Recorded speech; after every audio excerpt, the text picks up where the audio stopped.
Hi, everyone, and welcome back to another episode of Round Robin. I am your host, Tracy Preston, and with me is Christine Mulligan, Nina Mulligan, Regina Lindsay, Angela Sinclair, and of course, my husband, Todd Preston. Hey, everyone. Hi. Hiya. Hello. Hi. Hey, everybody. So, hey, this is our first show since Thanksgiving. So, did everybody have a good Thanksgiving? Yes. It was nice. Yeah, it was good. It was a good time. It was nice and calm in my part of the world. That's always a good All the thing. kids got together and it was nice and chill. Everybody ate like cows and then we just chilled out. Yeah, same here. It was a nice, relaxing Thanksgiving and lots of food, of course. I even ate my plate in, I didn't do it all in one sitting. I came back, I ate a little bit, came back, felt good, but then when I came back, then I didn't feel good. You didn't do it in any sitting. You were standing the whole time you were eating. I was standing. I couldn't squeeze in. We have like what do we call that? It's a pub table. We have a pub table, and so at the table was Todd's parents, my mom, Haley, Harry, and we just had a pub table. So I'm like, oh yeah, I can squeeze in this little spot. Hell no, I wasn't bitten. So needless to say, my feet were killing me at the end of the day. I'm like, I've got to sit down. Well, I'm glad everybody had a happy Thanksgiving, and I hope everyone listening had a happy Thanksgiving as well. All right, so let's get down to business. So in today's episode, we will be discussing the story we did from season 3 on Jessica Heeringa. So Jeffrey Thomas Willis was a horrible man. And so one night Jessica was working at a gas station, an EXXON gas station in Norton Shores. And on April 26, 2013, she was the only one working at night. Now, I find this absolutely bonkers. This girl worked by herself all night long in a gas station. I just find that absolutely crazy and completely unsafe. And apparently this guy, Jeff, was watching her, stalking her, stopping into the store, buying things, had receipts with Jessica's name on it. So he took her from work. She never came home. And still to this day, her body has never been recovered, which is just horrible for her family. Another of Jeffrey's victims was a Rebecca Bletch. She was 36 years old. She had gone for a jog on May 25th, 2016, when it is presumed that Jeff tried to give her a ride. She more than likely said, deuces, and he wasn't having it, and he shot her in the back of the head and then got out and shot her 2 more times.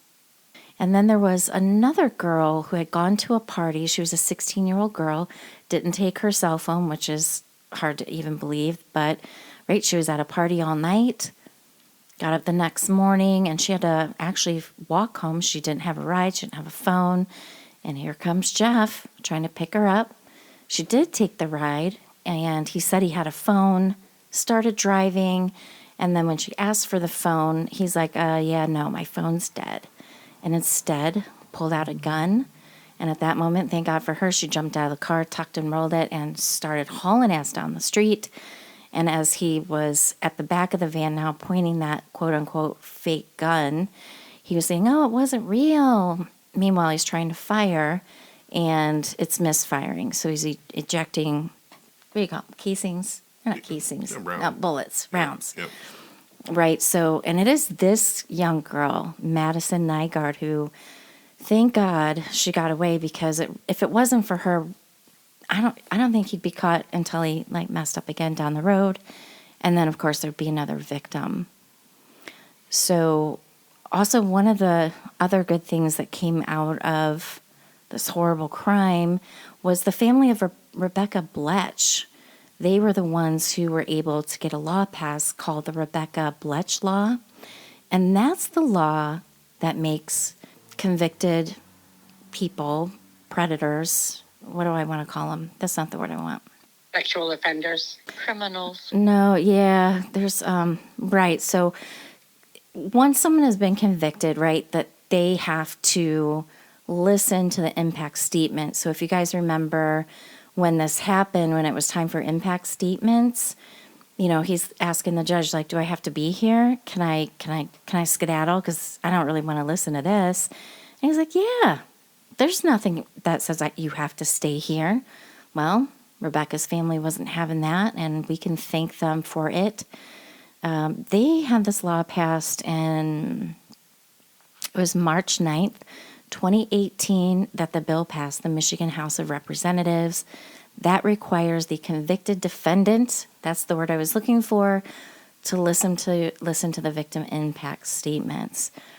Something else I found too, when I was just doing a little bit of extra digging around, is that the family of Jessica were trying to pass the Jessica Heeringa Act, and it still hasn't passed. They tried doing that December 9th, 2013.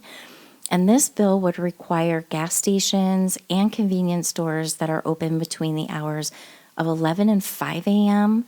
to install and maintain security camera systems, or to have at least 2 employees working together during the shift of those hours.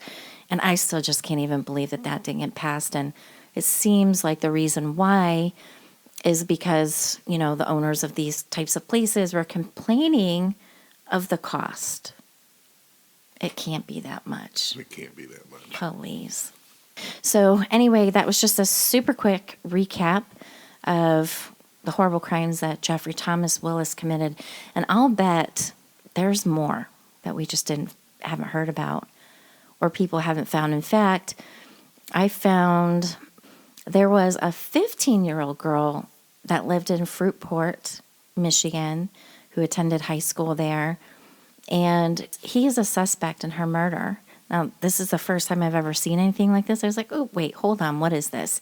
And her name is Angela Marie Thornburg.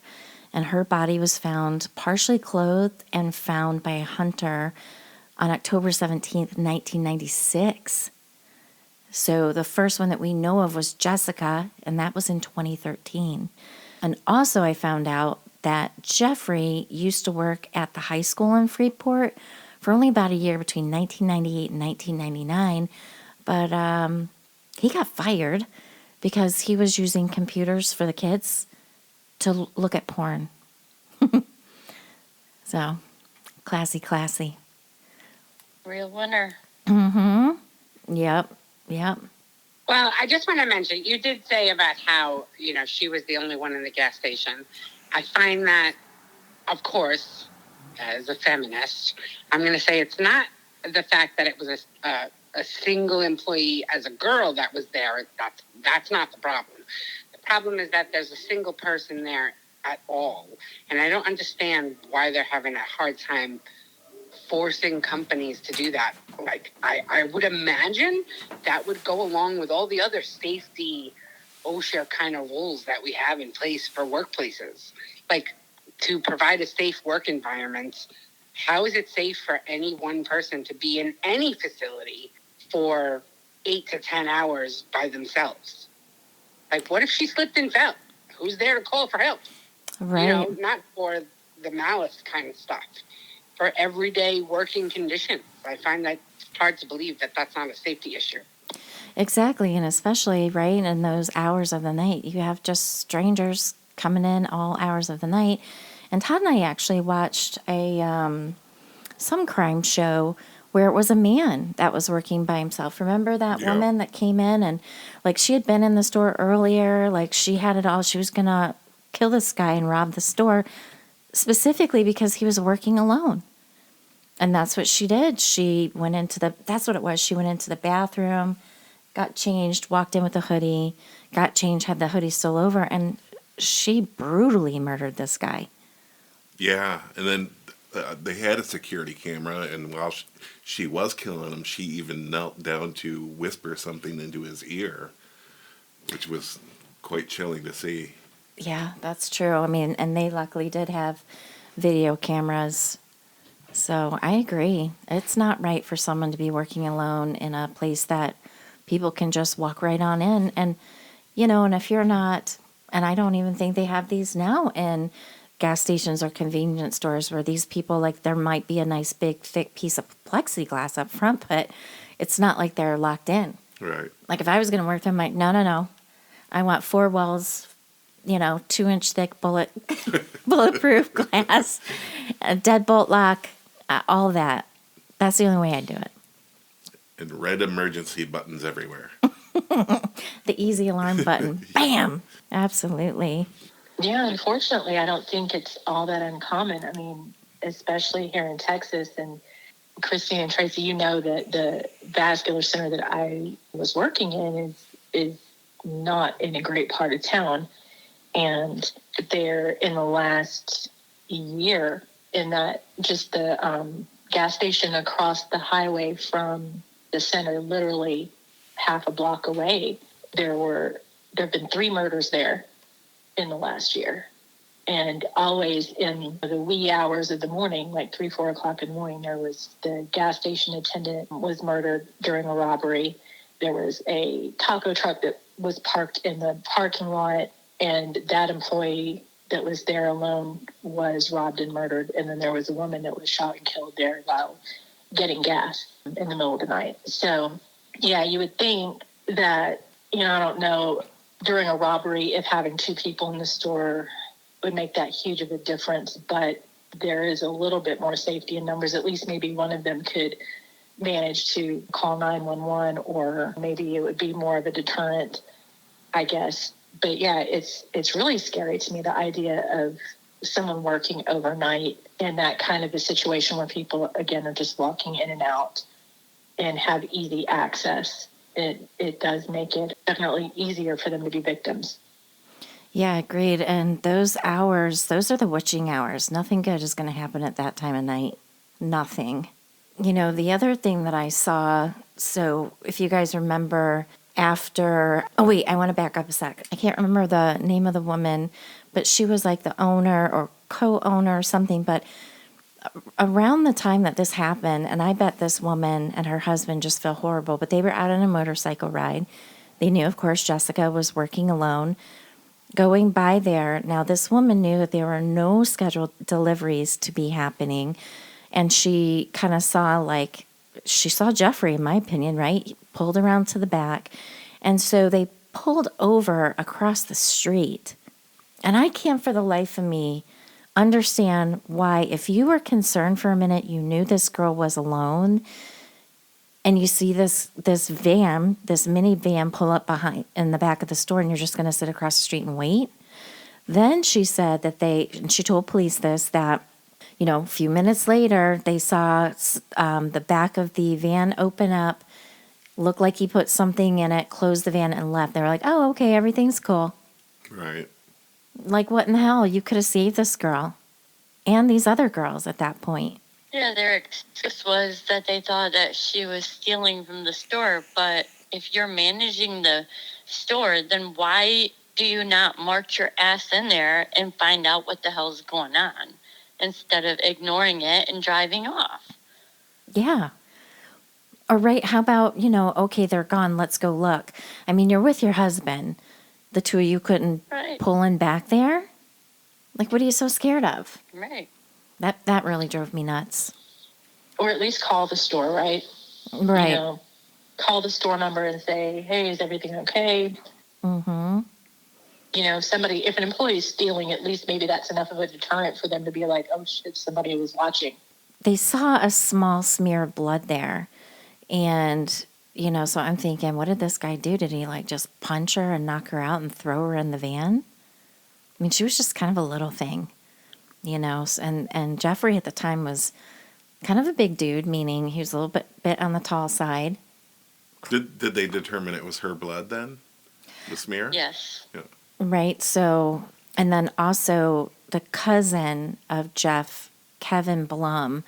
Now, get this, you guys. He was a former Michigan Department of Corrections prison guard. He had 2 different jobs. And in fact, so he was working at one place and he was fired from there for whatever reason. And then during the time when Jeff called Kevin to say, hey, come on over, I need some help. He gets there, he sees Jessica in the basement of his grandfather's house. So Jeffrey was real close with his grandfather. His grandfather passed, and he had left the house to Jeffrey, I believe. And so it was in the basement where, Kevin walks down there and sees this girl naked, hands tied behind her back. Jeff kind of confessed of kind of everything he did to her, raped her, used a bunch of god-awful devices on her as well. Now here's this guy, he's working as, he's supposed to be, a respectable guy. He's working in the Department of Corrections as a prison guard, and he's like, yeah, dude, I'll help you. Let's go. Let's wrap her up. Let's go bury her. Yeah, like he had no issues with it. Sure, yeah, we're family. Right. Yeah. Right. This is one of those bad prison guards. I guess if you're in prison, you want this dude to be your guard. Bringing all kinds of shit for you, let you get away with all kinds of stuff. I just found that quite appalling. And, at the time that, all this happened, he was working in another prison. And this guy got off. Now, granted, he spent some time in jail while, all this is going down. He was arrested, admitted to all this kind of stuff. But they gave him time served, and then they gave him 5 years probation. It's outrageous. It's outrageous. Agreed. Yep. It's absolutely shocking. Wait, that's what he got for disposing of a body? Yes. Mm-hmm. Yep. There was never a body found. Yeah. They couldn't prove it. Right. And that's the other thing I think of, right? It's like, okay, you and Jeff buried. Now, he said the hole was already dug. So this is way pre-planned on Jeffrey's part whenever he dug the damn hole. But so they buried her, and then Jeff goes back out and moves her? Like, where in the heck did he... What? Well, that's not unheard of. I mean, look at how many cases we've talked about where they go back and move the body several times sometimes. Mm-hmm. Right. Right. And I think this dude was into some necrophilia as well. Oh, yeah. Well, he was watching For sure. the videos like that and stuff, wasn't he? One of the porn videos he was watching involved necrophilia? Yeah, exactly. So there was tons and tons of porn that they found at this guy's house when they, kind of raided his house, tucked him into all different kinds of things, like I think like in a heating vent or something, like behind the couch, and tons of videos where the MO of these videos was rape, torture, and kill. And in fact, one of the videos that he had that the police found was a video of a jogger. Yeah. Right? So with Rebecca Bletch, I feel like he was trying to live out that fantasy. I mean, I don't know what it is that makes people fantasize to want to be this type of a killer or killer, period. So, but, kind of reading back through some things, like initially when we did the show, it was like, oh, he was into porn because him and his wife weren't having any sex. But it's like, dude, you've been watching porn and you have such an addiction that you have to watch it when you're at work on a child's computer that children will be using. Yeah. That stuff pops up. But he was also filming those girls too at school, at like their swim meets and stuff. Mm-hmm. So he was being a predator at that school. Yeah. Thank God he only worked there for a year. I mean, this is the worst kind of person you want working in your school. They didn't ever find any of his bodies, did they? The only one they found was Rebecca because he left her on the side of the road. Now, there's that other 15-year-old girl in Fruitport. Now, that was long before Jessica. She was 2013. And this young lady was found October 17th of 1996. So I think definitely he had gotten away with quite a bit. Yeah, I'm sure he's got multiple murders that we don't even know about. That's the insane part of this guy and a lot of the people that we talk about is if they did, and we know of the few, then imagine how many more there potentially are. That's insane. It is insane. Yeah, I think you and Christine talked about that too when we did the episode about how he definitely probably has more victims that he had murdered. Well, the one thing that tied these three cases together was the .22, his gun, right? So maybe I'm sure there's going to be ongoing investigations. Maybe they can connect the dots on some other ones still. Yeah. Not only that, but they've got him with the files that he had in the computer, like they were labeled with their initials, the death dates.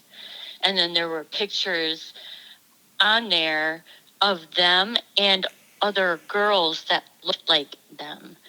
And that is crazy.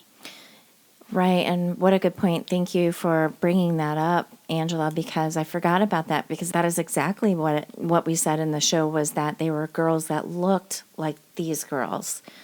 So wouldn't that be nice if they were still looking? I mean, the guy's in prison, but still, for the families, it would be some form of closing that chapter, at least. All right, the guy who did this to our daughter has been caught, or he's, rotting in a cell somewhere. And the other How old would he have been in 1996? how old was he in 1996? Oh, Yeah. geez, I don't know. Let me see if I can find something real quick. Yeah, I definitely don't think that there's a snowball's chance in hell that he went from 1996 to 2013 without murdering somebody else. Right. People like that don't just stop unless they're incarcerated or unless they die. Yeah, they're going to keep on doing it. The thing about this guy is that he was really proficient in getting rid of bodies, obviously, for the exception of the girl that he shot on the street. And that was really only because wasn't there someone else like kind of around or that interrupted that process? Which one? The one that he shot on the street and then came up and shot her at point blank range and shot her again.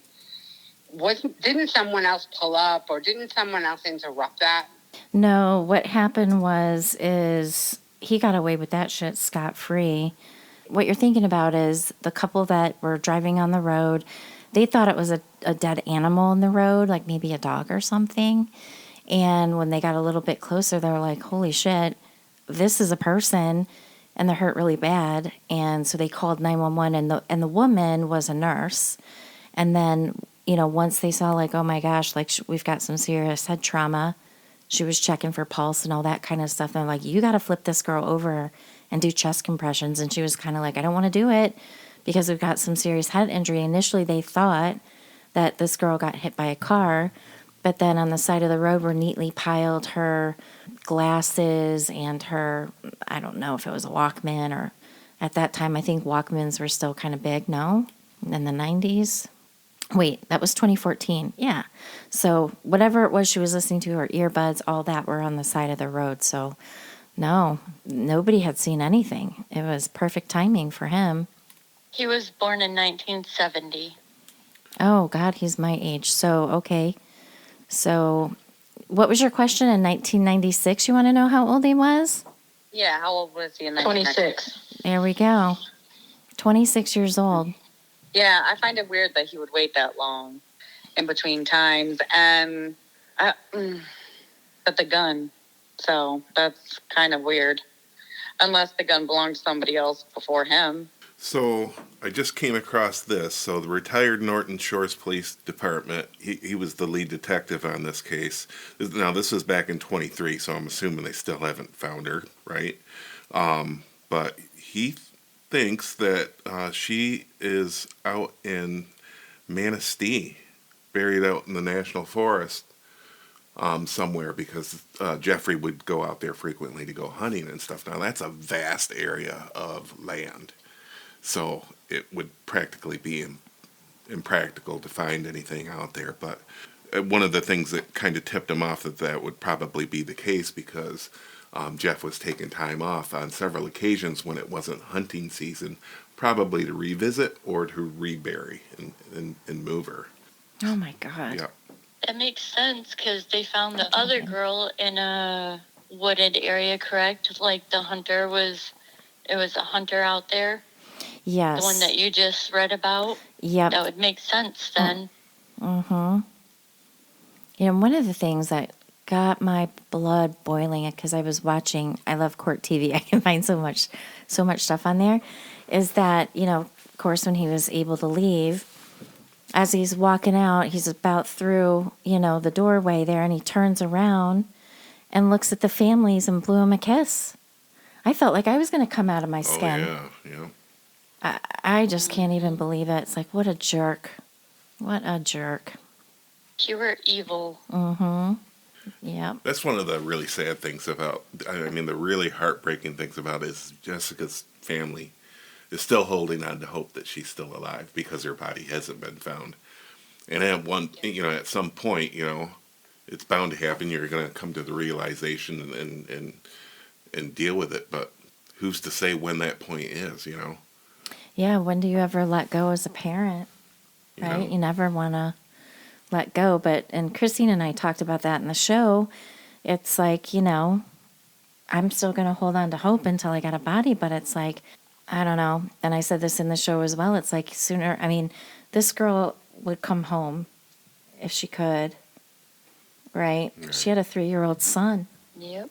Just horrible. I don't think I have much more about this guy.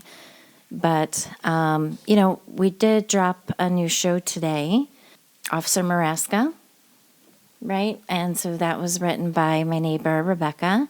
And so hopefully we'll get her dad on the show because he was one of the police officers that was dealing with all that. So I'm really, really, really, really, really, really hoping. She's like, well, Dad's kind of concerned. He doesn't know much about computers. I'm like, all Dad's got to do is take a call.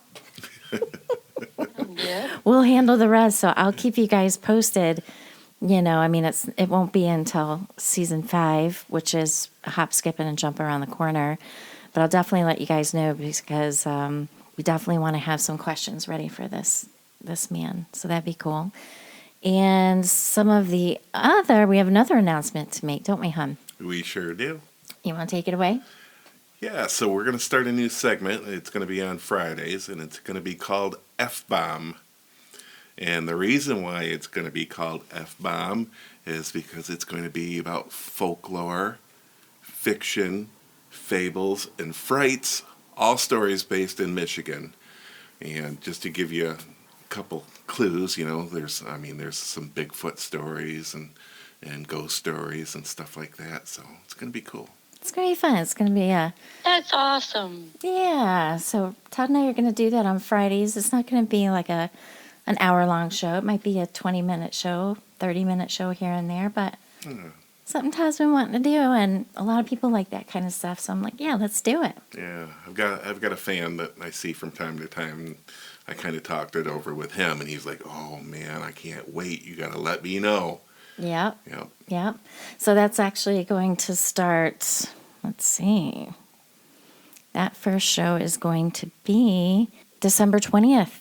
So F-Bomb Fridays. F-Bomb Fridays. F-Bomb Fridays. I can't wait. Yeah, me too. After this episode, we only have 2 more, and we are into season 5. It's just flying. Well, does anybody have anything else they want to chime in about, Mr. Jeffrey Willis? I was just going to say, no, I would like for his body to disappear and for no one to ever hear from him again. That would be nice. That would be nice. Yeah. All right, guys. Well, short episode today, which is fine. It's less editing for me. Boop, bop, boop. Show is done. Well, I don't really have much to say about this guy. I think he got away with murder multiple times over, but thankfully he got convicted for the few. So, yay for that, I suppose. Yeah. Well, there won't be any more murders by him. Exactly. There's plenty more out there. We just got to get them all in prison. So, all right, everyone. Well, thanks, guys. Thank you for a great show. And we will see you all back on Monday for Malice Monday. So have a great week, everyone. Bye. Bye. Bye. See ya. Good night, everyone.